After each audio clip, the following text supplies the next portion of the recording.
Hello guys, എന്തൊക്കെയാണ് ഇവിടെ നടക്കുന്നത്?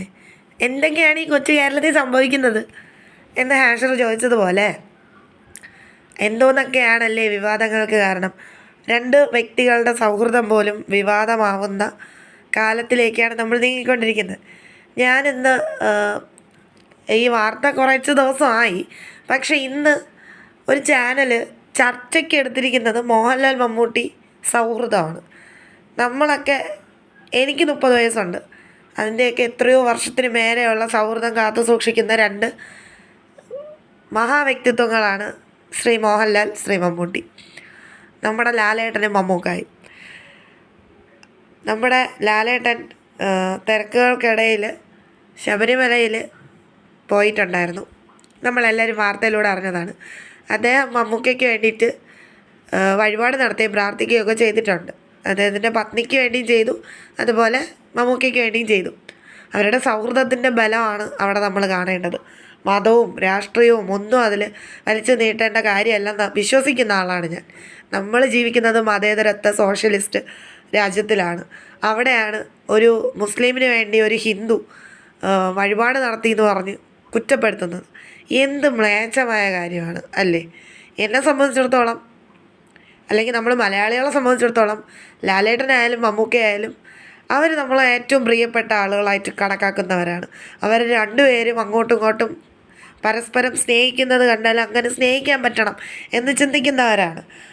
നമ്മൾ മലയാളികളുടെ തന്നെ ജാതി മതവും പറഞ്ഞു വന്ന് ഒരു ഡിബേറ്റ് നടക്കുകയാണ്. നമ്മൾ പോലും ഇതൊന്നും അറിയുന്നില്ലെന്നുള്ളതാണ് വാസ്തവം. ഒരു ചാനൽ ചർച്ചയിൽ ഏറ്റവും വലിയ കാര്യം മോഹൻലാൽ മമ്മൂട്ടിക്ക് വേണ്ടി ചെയ്തു, വഴിപാട് ചെയ്തു, അത് ശരിയായില്ല എന്നൊക്കെ പറയുന്നത് കേൾക്കുമ്പം കഷ്ടം തോന്നുന്നുണ്ട്. അവരുടെ സൗഹൃദം കൊണ്ടും സഹോദര തുല്യനായിട്ടാണ് ലാലേട്ടൻ മമ്മൂക്കയെ കാണുന്നതെന്ന് നമുക്കറിയാം. അതുപോലെ മമ്മൂക്കയും അങ്ങനെ തന്നെയാണ് അദ്ദേഹത്തിനെ കാണുന്നത്. എൻ്റെ സഹോദരന്മാർ വിളിക്കും പോലെ ഇച്ചാക്കാന്നാണ് ലാലെന്നെ വിളിക്കുന്നത്. എനിക്കത് ഭയങ്കരമായിട്ടും ആത്മാർത്ഥമായിട്ട് തോന്നാറുണ്ട്. വേറെ ആര് വിളിക്കും പോലെയല്ല. അത്രയും പരസ്പരം മനസ്സിലാക്കുകയും സ്നേഹിക്കുകയും ചെയ്യുന്ന രണ്ട് നമ്മുടെ ബിഗ് എംസ്, അങ്ങനെയല്ലേ നമ്മൾ ലാലേട്ടനെയും മമ്മൂട്ടിയും അറിയപ്പെടുന്നത്.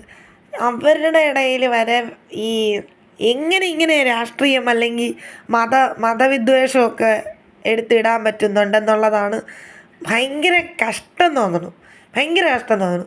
സത്യം പറഞ്ഞാൽ ഒരു ചാനൽ തുടങ്ങണമെന്നോ അല്ലെങ്കിൽ അതിൽ വീഡിയോസ് ഇടണമെന്നോ ഒന്നും വിചാരിച്ചിട്ടില്ല. ഒരുപാട് പ്രശ്നങ്ങൾ കണ്ടിട്ടും വേണ്ട, അത് പറയേണ്ടവർ പറയുന്നുണ്ട്. ഇപ്പം മൂപ്പനെ പോലെയും അല്ലെങ്കിൽ അനന്തു അല്ലെങ്കിൽ വിവി ഹിയർ, അങ്ങനെ കുറേ റിയാക്ടിങ് ചാനൽസ് ഉള്ളതിൻ്റെ ഇടയിൽ ഇനി ഞാനായിട്ടൊന്നും പറയണ്ടെന്ന് വിചാരിച്ചിട്ടാണ്. പക്ഷേ ഇതൊന്നും കണ്ട് കേട്ട് ഇരിക്കേണ്ട കാര്യമില്ല. നമുക്ക് പറയേണ്ടത് നമുക്ക് സോഷ്യൽ മീഡിയയിലൂടെ പറയാമല്ലോ. അപ്പം അങ്ങനെയാണ് ഇത് ആദ്യത്തെ വീഡിയോ ആയിട്ട് ഞാൻ വന്നിരിക്കുന്നത്. ഒരുപാട് വിഷമം തോന്നുന്നുണ്ട്. മേലെങ്കിലും ചിന്തിക്കുക. അവർക്ക് പരസ്പരം നല്ലതുപോലെ മനസ്സിലാക്കാൻ കഴിവുള്ളവരാണ്. അവർക്ക് ഇഷ്ടമുള്ളതൊക്കെ ചെയ്യട്ടെ. അവർ സഹോദര തുല്യനായിട്ട് കാണുന്നത് കൊണ്ടല്ലേ അതൊക്കെ ചെയ്യുന്നത്. ഇഷ്ടമല്ലേ, നല്ലതല്ലേ, നമുക്ക് ബുദ്ധിമുട്ടുള്ള കാര്യമൊന്നും അല്ലല്ലോ. അവരുടെ സൗഹൃദം ഒരു 99% ആളുകളിലോട്ടും അത് ആഴ്ന്നിറങ്ങുകയാണ് ചെയ്തത്. ആ ഒരു നല്ല പ്രവൃത്തി കൊണ്ട്. അതിപ്പം ലാലേട്ടന് വേണ്ടി മമ്മൂക്ക പ്രാർത്ഥിച്ചാലും മമ്മൂക്കയ്ക്ക് വേണ്ടി ലാലേട്ടൻ പ്രാർത്ഥിച്ചാലും അതൊക്കെ നമുക്ക് മലയാളികൾക്ക് സന്തോഷമുള്ള കാര്യമാണ്.